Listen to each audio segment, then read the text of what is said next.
da EMEB Cândido Portinari, da EJA 2, tudo bem com vocês? Eu espero que sim, eu espero que vocês estejam se cuidando, saindo de casa somente quando necessário, usando a máscara, o álcool em gel, higienizando as mãos com frequência, não é?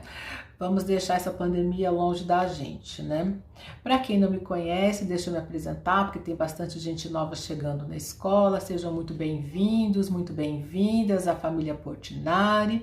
Eu sou a professora Cláudia, que juntamente com a professora Renata vai estar trabalhando com vocês, orientando vocês agora durante esse mês de março, tá certo? E falando em orientação, tá? Aqui temos as atividades do mês de março, tá? Da EJA, tá? E eu vou ler aqui para vocês, explicar as propostas, explicar as atividades. Esse vídeo vai ficar um pouquinho longo, mas é para sanar as dúvidas de vocês, tá certo? Então, vamos lá, tá? Atividades do período de 3 a 17 do 3, tá? Nessa primeira quinzena, daremos início às atividades sobre vacinação. Vamos refletir sobre a importância da vacina para a sua vida, tá? Qualquer dúvida, a professora está à disposição para atendê-lo caso precise. Assim que fizer as atividades, envie para o grupo da sua sala, a fim de que a professora possa ver seu empenho e rendimento, tá certo? Qualquer dúvida também pode chamar a mim ou a Renata no privado, sem problema, tá certo? Então, esta semana, nós vamos fazer as atividades de história, de português e de ciências, tá? Professora, mas a gente já recebeu várias atividades de várias disciplinas, mas nós vamos trabalhar essa semana história, português e ciências, tá bom? É essas 3 disciplinas que vocês vão mandar para mim e para Renata. Então vamos lá. História. Quando e como foi criada a primeira vacina? A primeira vacina surge a partir dos estudos realizados pelo médico Edward Jenner. Ele observou pessoas que se contaminaram ao ordenharem vacas por uma doença de gado e chegou à conclusão de que essas pessoas tornaram-se imunes à varíola. A doença chamada cowpox assemelha-se à varíola humana pela formação de pústulas, ou seja, lesões com muito pus, tá? Diante dessa observação, em 1796, inoculou o pus presente em uma lesão de uma ordenhadora que possuía o cowpox em um garoto de 8 anos chamado James Phipps. O menino adquiriu a infecção de forma leve e após 10 dias estava curado. Posteriormente, o médico inoculou em Phipps o pus de uma pessoa com varíola e o garoto nada sofreu. Surgiu aí a primeira vacina da humanidade, tá?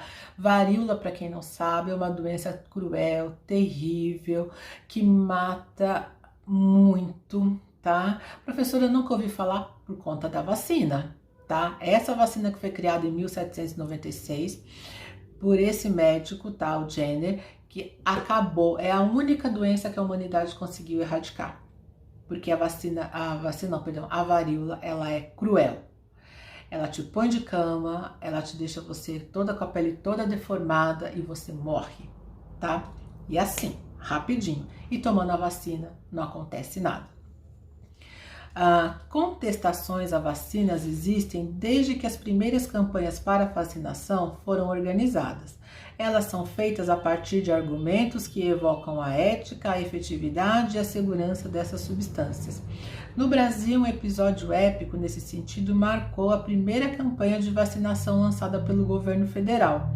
Foi em 1904, no Rio de Janeiro, quando o Estado lançou uma campanha de vacinação obrigatória para combater a varíola, porque o Brasil tinha a varíola, graças a Deus não tem mais. O projeto, no entanto, foi aplicado de forma autoritária, com pouca informação dada à população. Agentes sanitários invadiram casas e vacinaram pessoas à força, provocando uma grande reação popular que entrou para a história nacional como a revolta da vacina. Boa parte da população não sabia do que se tratava a substância e temia ser infectados pelo vírus da doença a partir da injeção, coisa que não aconteceu. Críticos contemporâneos questionam a forma como as vacinas são desenvolvidas, por exemplo, ou argumentam contra a obrigatoriedade da vacinação, que atacaria as liberdades individuais. Há ainda a alegação de que o número excessivo de substâncias que devem ser tomadas seja prejudicial e dê origem a vírus e bactérias mais resistentes, o que não é verdade. Cientistas afirmam que o desconhecimento sobre o tema e a existência de inúmeros boatos e informações sem embasamento científico sejam responsáveis por um grande número de ocorrências de doenças que poderiam ser evitadas caso as instruções sobre vacinação fossem seguidas. Começa aí as fake news, tá? As notícias falsas. No Brasil, o movimento antivacina também tem seus representantes. Uma pesquisa encomendada pelo Ministério da Saúde em 2014 constatou que a média de vacinação no país era de 81,4%, enquanto que entre os mais ricos era de 76,3%, ou seja, os mais ricos se vacinavam menos. Tá? Mesmo tendo acesso a convênios, planos de saúde, consultas particulares, boas clínicas, hospitais e laboratórios. Por se tratar da parcela da sociedade com renda mais alta, a diferença não se dá devido à falta de acesso, mas porque muitos pais se recusam a vacinar seus filhos por diversos motivos. Entre eles estão o excesso de vacinas no calendário oficial do SUS, né? Eles questionam se é necessário injetar tantas substâncias nas crianças e a falta de confiança no sistema nacional. As pessoas mais ricas acham que as vacinas que nós produzimos e tomamos aqui não são confiáveis, mas elas são, tanto que elas são exportadas até para outros países. Para especialistas, a escolha pode ter sido responsável pelo surgimento de casos de sarampo na Vila Madalena, bairro Nobre de São Paulo, em 2011. Vamos dar uma paradinha aqui. O sarampo, uma doença que tinha sido completamente erradicada, ou seja, não existia mais no Brasil. Devido a esse movimento anti-vacina, os pais pararam de vacinar os filhos e os filhos passaram a ter sarampo. E não foi nos bairros mais pobres, foi no bairro Nobre, Vila Madalena de São Paulo. Professora, que bairro é esse? É o bairro dos barzinhos, é o bairro onde quando tem jogo da seleção todo mundo se reúne, quando tem carnaval todo mundo vai para lá, Ruas Picueta e por aí. Ou seja, num bairro nobre, as pessoas passaram a ter doenças que já não tinha mais no Brasil. E essa doença voltou por conta desse movimento antivacina, tá? Ou seja, o sarampo mata. Não é só que fica vermelhinho, não. Ele mata, se você não tomar a vacina. Tá? Escolas públicas e privadas exigem a carteirinha de vacinação para realizar a matrícula das crianças. Mães e pais, na mesma situação de Fernandes, podem fazer a matrícula caso tenham um atestado médico justificando a ausência das vacinas. Ou seja, por exemplo, você na sua casa aconteceu algo, alguém entrou, levou seus documentos, cartão de vacinação, vai na UBS, conversa, explica a situação, que a pessoa responsável vai falar com o médico, enfim, com a diretora do posto, para fornecer para você uma declaração, tá certo? Agora temos 3 perguntas. Quem criou a primeira vacina e para qual doença? Vou dar uma dica aí, hein? Quem criou essa vacina foi Edward James e a doença era varíola. Como o médico inglês fez para criar a vacina? Agora vocês vão ter que procurar no texto. Eu já dei uma grande dica, tá? E que foi a revolta da vacina? A revolta da vacina aconteceu no Brasil, tá? Já dei outra dica. Então, essa foi a parte de ciências. Agora nós vamos para a parte de língua portuguesa. Você sabe o que são sinônimos? Que? Como? Quem, professora? Sinônimos? Não conheço não, nunca fui apresentada não. Então eu vou lhe explicar, tá? Sinônimos são palavras que possuem significados idênticos ou muito próximos, muito parecidos. É uma palavra considerada sinônima quando pode substituir em outros diferentes contextos. Como assim? Vou te explicar. Ao exemplo, a menina era muito alegre. Aí eu vou substituir o alegre.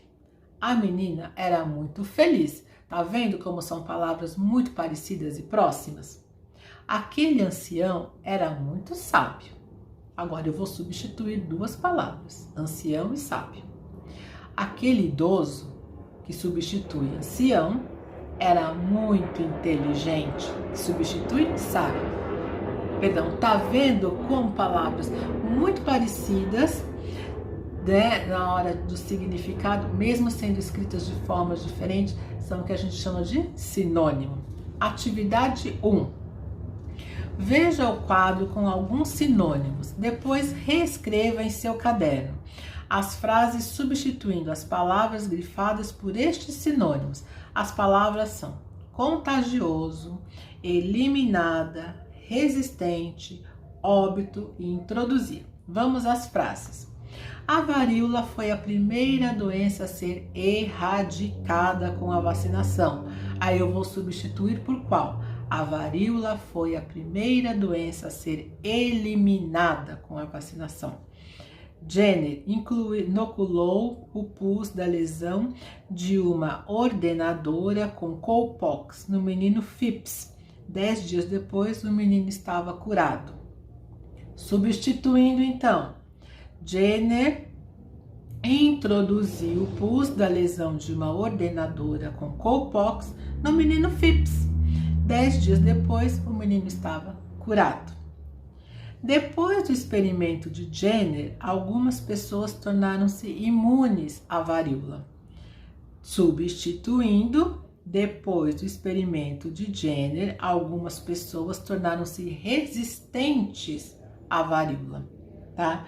A varíola era uma doença infecciosa que podia levar à morte. Substituindo, a varíola era uma doença contagiosa que poderia levar a óbito. Atividade 2 de português. Existe uma grande discussão acerca da vacinação ser ou não obrigatória. Alguns pais defendem a ideia de que não se deve injetar tantas bactérias em seus filhos. E você, o que acha de tudo isso? Você vai escrever um texto no seu caderno ou nessas linhas abaixo, se você imprimir, tá?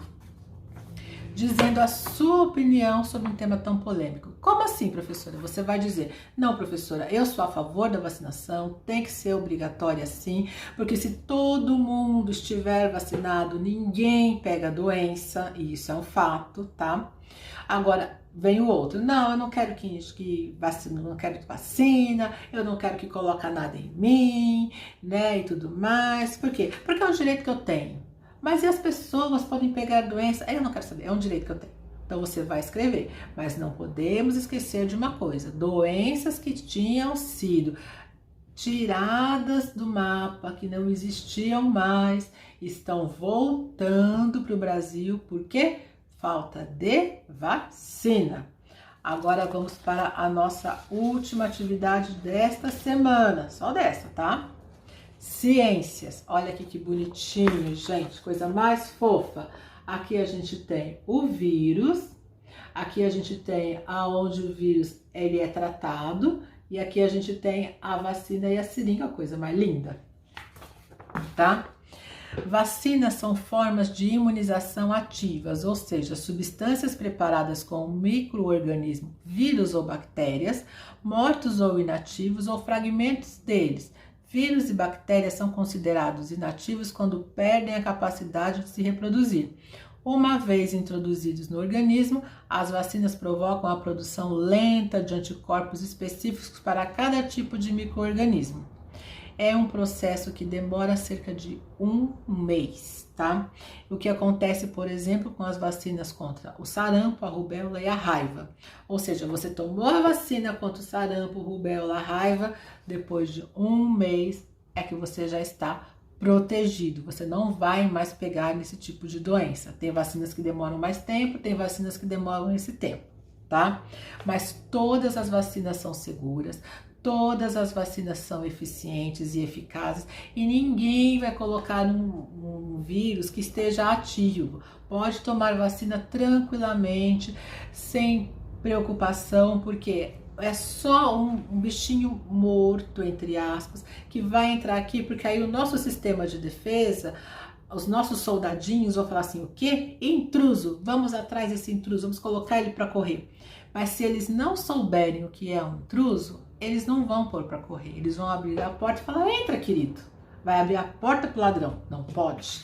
Por isso que a gente tem que tomar vacina, porque aí eles ficam espertinhos e falam, não, você é do mal, fora, né? O efeito protetor da vacina aparece quando a pessoa entra novamente em contato com esse micro-organismo, ou seja, com esse bichinho. O corpo da pessoa vacinada reage rapidamente, produzindo anticorpos que evitam a doença. Assim, a pessoa vacinada não desenvolve a doença. As vacinas têm prevenido doenças como hepatite, que é uma doença cruel, séria. Muita gente morre de hepatite, tá? Rubéola, sarampo, que voltou e também mata. Difteria, tétano. Tétano é aquela doença quando a gente se corta, né, com algo que está enferrujado. Se você não tomar a vacina do tétano, você pode perder o dedo, pode perder a mão, pode perder o braço, uma parte do braço ou o braço todo, a mesma coisa com a perna. E se dependendo de onde foi essa lesão que você sofreu, você pode vir a óbito. Agora, se você tiver vacinado, nada acontece. E a do tétano dura 10 anos, ó, coisa boa, tá? Coqueluche, febre amarela, até ajudando a erradicar algumas doenças. Pensa o seguinte, se todo mundo tomar as vacinas, você vai conseguir erradicar. O Brasil não tem mais paralisia infantil, ou seja, nenhuma mãe hoje mais sabe o que é um filho não poder andar por falta de vacina, coisa que no passado, cerca de 50 anos atrás, acontecia. E era triste. E a paralisia infantil não é só a paralisia, ela também deixa sequelas, as perninhas às vezes ficam meio tortinhas, os pezinhos, é complicado, tá? Aí você vai me responder 3 perguntas. Por que é importante se vacinar, tá? Cite exemplos de doenças que podem ser evitadas com a vacinação. Eu vou citar alguns, tá? Paralisia infantil, hepatite, rubéola, catapora, cachumba, né? E qual a última vacina que você se lembra de ter tomado, tá? A última vacina que eu tomei foi a vacina da gripe o ano passado. E você? Tomou qual? Você se lembra? Você tem o seu cartão de vacinação? Ah, professora, cartão de vacinação é só para criança. Não. Adulto também tem cartão de vacina. Ah, mas eu não tenho. Vai na UBS, conversa lá e pede para fazer um cartão de vacina, tá bom? Por essa semana é só. Um grande beijo. Precisando, entre em contato comigo, com a professora Renata. E até o próximo vídeo.